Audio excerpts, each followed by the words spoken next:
interesting discourse.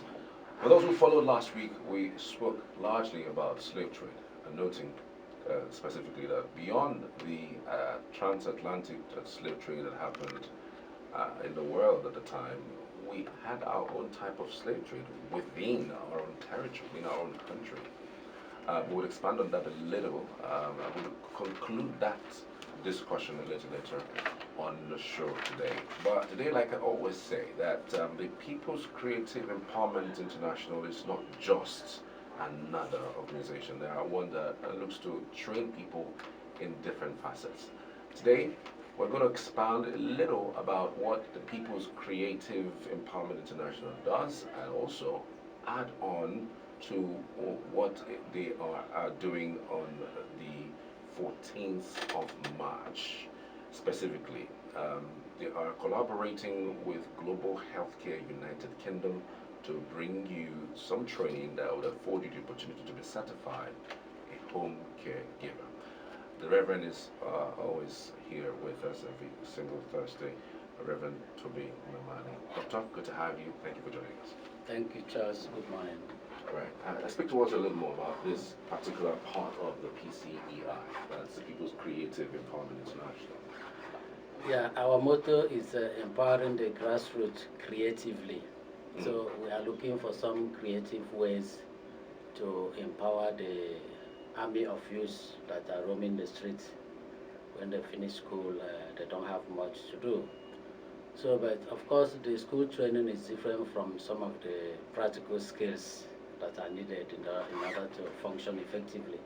So this is the 6th time we're organizing this training. We're training caregivers, those who will work in Nigeria also, but most especially for those who want to go out to the UK to work.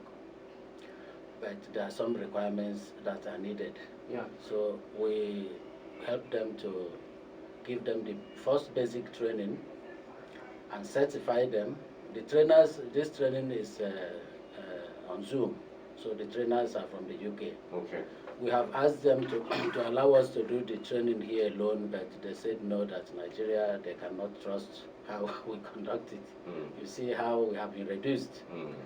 So they want to be sure that all those who participate in it pass the exam, because it's an computer-based training. There will be projector to show slides. Okay. So they see everyone who is participating in this training, and they are the ones to issue the certificate. All right. I understand that the caregivers are very sought after right now. It's not only in the UK, in fact. I know that they're sought after around the world. In fact, it's like the fastest selling, jobs right now. Yeah, you know the reason? Why? In the industrialized countries, they have very good healthcare system. So people live long. And those who have lived to a certain age and they are not able to do things for themselves anymore, they have the money to hire people to do the work. Okay. And basically, the birth rate in industrialized countries is very low. For instance, in Europe is 1.5. Yeah. So the number of old people are much more than the young people. So they don't have the manpower to be able to take care of them. It's not like they really like us to come to their place, but they can't help it. So they need vibrant young people, and people are talented, I can tell you. It is just the system of government here that is drawing us back. So when we train these young people, they are needed very much in the UK, and the COVID did a lot of harm to the health system, so they are still struggling. They don't have the manpower. So these are people who are going to be working in care homes. Okay. Yeah.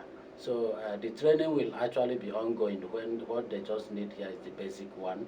When they go to the UK, as they are working, doing a few things, then their training continues for up to 1 year. Okay. Yeah. Okay, so who can participate? Do you have to have a kind of requirement, educational requirements in order to be part of this training? If you can read and write, if you have done primary 6, you can join this training. If you have secondary school, there are people who have master's degree who come to join. because they will not take you for your master's degree when you go to the UK. This one is actually is going to fetch you probably more money than even your master's degree. So if you can read and write and be able to recognize written things, so that part of the requirements is that you have to do English proficiency test. Okay. Yeah, and one can register for it either online, or we have centers that we have partnership with. You go and do maybe a 6 week or 4 weeks training, and then register for the exam and take it. Yeah. So, where's the venue? How much is required? Again, does it come with a job offer? As long as you're done with the training, does it come with a job offer immediately? Yes. We actually now we have job offers now, but only for those who meet up with the requirements. And what's the requirement? First of all, you have to have this training certificate for this training. Okay. You have to go for internship for about 200 hours. Internship, where? Is it in Nigeria or outside? In Nigeria. Okay. In Nigeria. So we have a partnership with some care homes where we refer people to. Okay. You will do that and then get a paper attesting that you have done some internship here under supervision. Okay. Understand? The third one is this English proficiency test. Okay. The other ones are easy to get. For instance, international driving license, police clearance, TB, yellow fever test, COVID test. Those ones you can procure under 1 week if you have the money to do it. Okay. So the registration is 5,000. The training fee is 150,000. But let me just explain. The training, everything together was 250,000. Wow. So, and we figured out it was going to be too costly for many people. So we got money to subsidize it. So after we have removed whatever was in the subsidy, so what remained is what we are charging people, because this is not a business for the NGO. Okay. Yeah, we're doing it as a social service. All right. So instead of charging 250,000 naira, it has been subsidized to 120,000, 5,000 for registration and 150,000 for the training.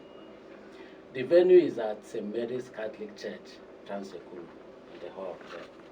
And it starts by 8 a.m. and ends by 4 p.m.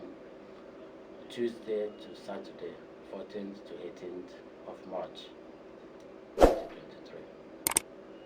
Okay. Is there a number that they can call? Yes. Spaces actually very limited. The first come, first serve. Call me on 080 36 37 8803. 080 36 37 8803. So when you call me, you chat me up, I will send you the full information and give you the account, the NGO account number where you would have to pay. And you get information on how you can get employed immediately after your training and if you have gotten all the requirements. Give us a time frame of everything to be done. Say, for instance, by March the registration is done and training is done. Yeah. Like between March and is it June or No, July? we have a 3 months window. Okay. During which we'll be able to file your application, get you interviewed on Zoom. Okay. The interview is on Zoom. So when we file your application, once you are interviewed and you are given an employment paper, which we call COS, Certificate of Sponsorship. It is a technical term. It doesn't mean that I'm going to give you anything to give you money. Sponsorship means they are employing you. And once you get that employment paper, you go to the embassy, to the British embassy, that is nearer to you, and then procure your visa, and then you go over there. They will come and meet you at the airport and pick you to an accommodation that will be arranged between you and them. You can stay in that accommodation for 3 months, during which you will look for a better one for yourself when you know the terrain, and you can apply to what you'll be able to afford. Need a degree, you don't need you just know how to read and write. Do you need to have some sort of facial expression? Does your face need to be strong or soft? No. Because again, The church first has to be soft if you remember that you are going to be attending to people who are old, who are sick, who need some kind of happiness in their life. They may be having pains. You just need empathy. You just need to be someone who genuinely cares for people. You can start learning it because, come to think of it, all of us will grow old someday. For those who are lucky to grow old, because many will die even before they reach 70, which is the biblical age, and 80 for those who are strong. But over there, people are 100. Wow. Majority, 70 is still, I have a friend who is 82 and he still comes to the airport to pick me. Wow. Which is called. Wow. 82 years old. So there are many. The number of old people there, the population is about 65% of the total population. OMG. While it is the opposite in Nigeria. Wow. So, like, do you have like a range of amount that can be earned? Say, for instance, someone gets into. Yes, the minimum is £10 per hour. £10. And if you work for 8 hours every day, and if you work overtime, if you work on holidays and Sundays, you gain 60% on top of what you should earn. So basically, each month you'll be going away with about £2,300 to £2,500. Wow. And we multiply it by 800 or 750 naira per pound. Actually, it's 900. Okay, 900 now. Okay, so you can imagine what that means. Wow. So I'm asking intending participants to sit down and make a strategic plan. If you want to get a loan, you will be able to pay that loan in 9 months at maximum. If you sell a property, after 3 years you come back, you can go to Independence Layout and buy a plot. So it is something worth thinking about for those who are serious. Because if you look at our country today, look at Enugu, what are the industries that you really want to get to be employed? As much as we would not like remember what we said the other time about slavery? Initially, they came and forced us out, or we sold our people. Now people are going freely over there. So I'm asking those who go to make money and come back and invest in Nigeria, yes. And I'm asking also those who have the money to invest in care services in Nigeria. I wanted to build one care home. I don't have money for it, but I'm not giving up. I have my building plan where people can come and stay. There will be nurses, there will be doctors in the place. Each person will be fed. There will be a chapel to pray. There will be a guest house. All of them together, even a swimming pool in this particular care home that I'm planning to build. So you can notice that even in Nigeria here, we need caregivers. There are some of my friends in the US and UK. They have their parents here in Nigeria, in Enugu. They have a house and the mother is living there, but there's no trained person to take care of the mom. And they're ready to pay. Yes. They're ready to pay. I know about that. Yeah. But who is trained? If you are not trained, let's take for instance, they learn how to back somebody from the bathroom to the bed. If you don't know how to back somebody, two of you will fall on the ground. True. So yeah, if you have somebody taking care of a mom, has the person gotten some training? Because these people are going to be trained that if they look at somebody who is getting a stroke, they know what to do. If they look at the face, there are signs that they will see. They administer first aid. Before you even go to the hospital, the person may die. Many people die here because the people who are around don't know what to do. And going to the hospital will go slow, and when you come, they keep you at the emergency area for a long time. So we have a lot of problems, but we're struggling to solve some of them. So I recommend this training for those who are serious, especially for the uncles and aunties, those people you give 2,000, 5,000. every month, and they come again, train this particular person, invest in him or her for tomorrow. You understand? Because the people who need this training don't have the money to pay. And that is why we went out to get some subsidy in order to subsidize the amount that they're paying. So the money we are charging is only for the fees of our partner in England. And the money they're paying will include feeding. They get lunch every day within this period. Okay. Is this gender sensitive? No, it's for both men and women. But what we see is that women are always more in number in this kind of training. But guys can come. Is it age restricted? If you are above 60, it might be problematic. Not that you can't do it, but we are not taking anyone who is more than 60 years of age. Okay. But from 15 years, you can actually do this, attend to people properly. Interesting. So you could go over that again, where it is, how much is needed for you to gain this opportunity, and again, the numbers are. Yes, the training is taking place at St. Mary's Catholic Church, Transekulu. It begins on the 14th of March and ends on the 18th of March. It begins every day by 8 p.m. and ends by 4 p.m. Registration is 5,000 naira.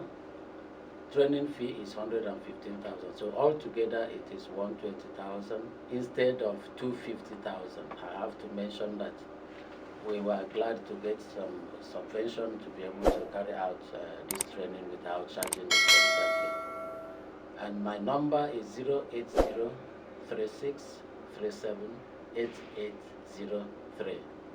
Chat me up on WhatsApp. This is my WhatsApp number. I will send you the full information. The account number is there. The spaces are limited, so if you are interested, you have to pay in 1 week before the training begins. Once the number is filled up, we will not take any more.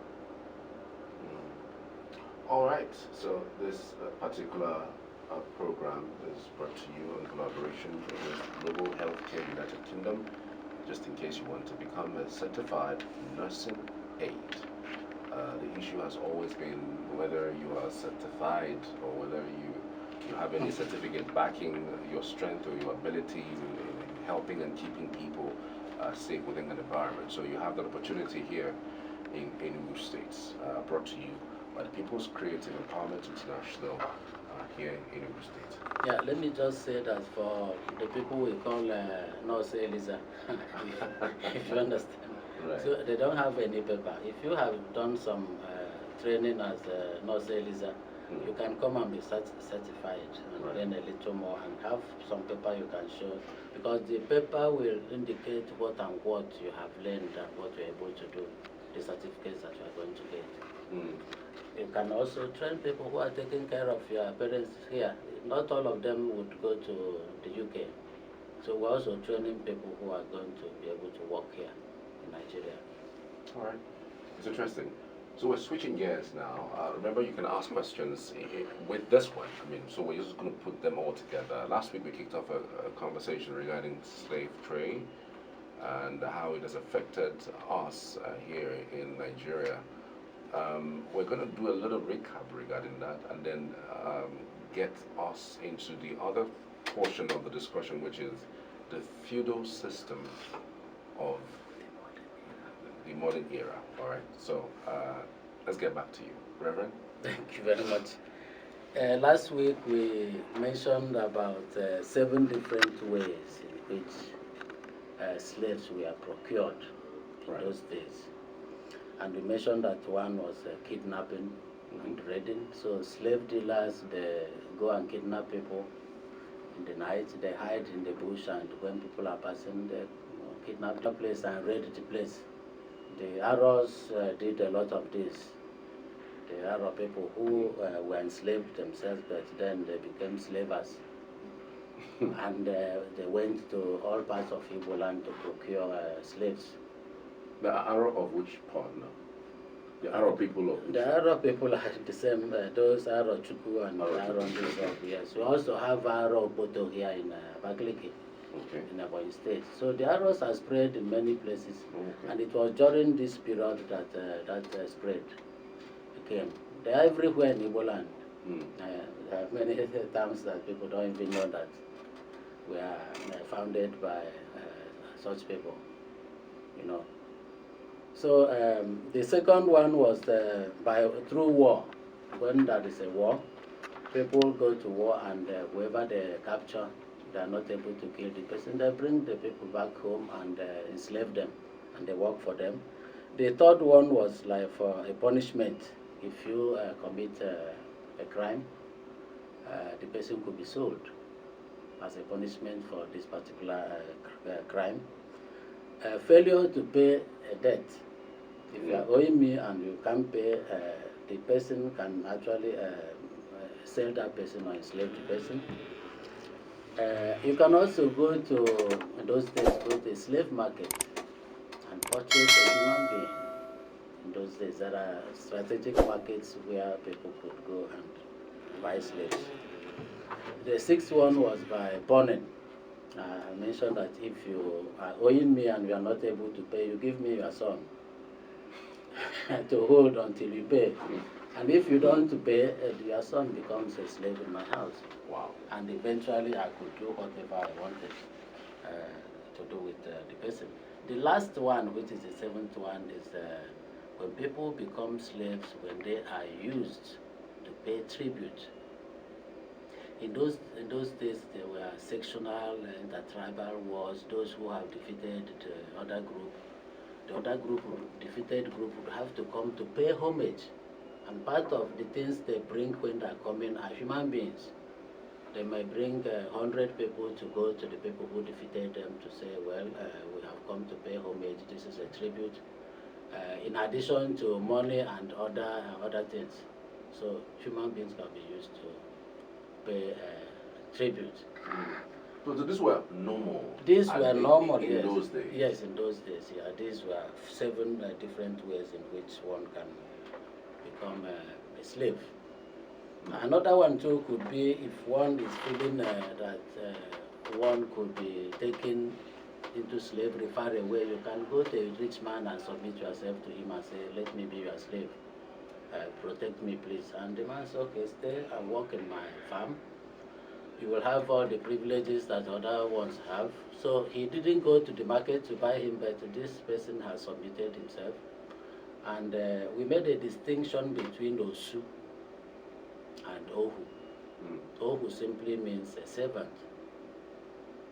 But an Osu is someone who is dedicated to a deity.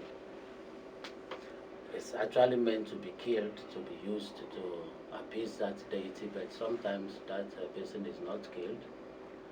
Or one runs to the deity to go, what we call Ikuonye in Igbo. So you run to the deity and kneel down and dedicate yourself to the deity so that you are not enslaved. So that nothing bad will not happen. Because once you go into that deity, into the grove of that deity and put yourself there, nobody will touch you anymore.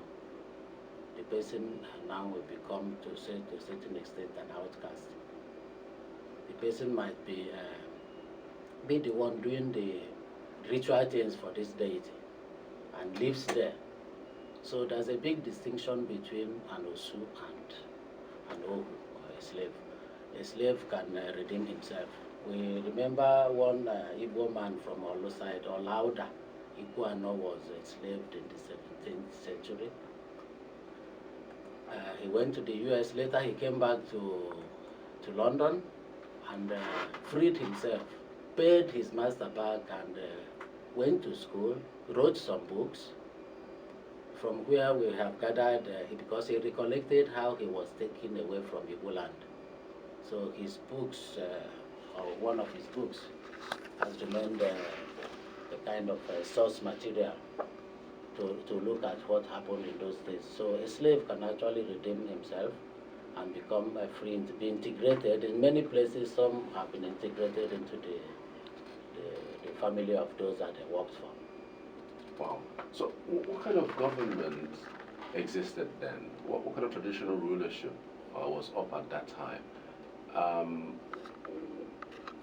did it in any way, affect this practice? Was it something that was allowed, that was done in an open space? Yes, Charles, remember that before the wise people ever came, the Nigeria, or what later became Nigeria, was chartered to the Royal Niger Company in 1886. But before this time, transatlantic slavery has shattered the whole of Igbo land. This is something that took place like 400 years. So if you look back at the Igbo society before the slave trade started, that would be different. The internal slavery was different, so they were not something that a large number of people were transported. The internal slavery was the normal thing that you can even liken to what is happening now. When people are hungry, they look for somebody to work for, and the man you are working for gives the condition. He can decide to pay you 10 naira per hour. If you don't have any work to do, you are likely to come back to take the work. So I'm talking about the period when transatlantic slave trade, the white people had not penetrated into Igbo land. They had not reached Enugu, but they were getting slaves from Enugu down to Port Harcourt and shipping them down to the Americas. So the Igbo land within this period was very turbulent. The arrows, as I said, were very prominent, and they were going to every community procuring slaves and selling them. And of course, it cannot happen without the connivance of the local community. So as I mentioned last week, that you could have a big man, what the emergent Ogaranyas in those days, they acquire land and fence it around and put their slaves there and wait for those who are going to buy. Wow. They come and buy. So that was what was happening. And then, of course, they acquired power. So the power constellation at this time changed, because it was no longer the real Igbo traditional leadership. So the people were in a quandary. They were hemmed in on all sides. So many were sold.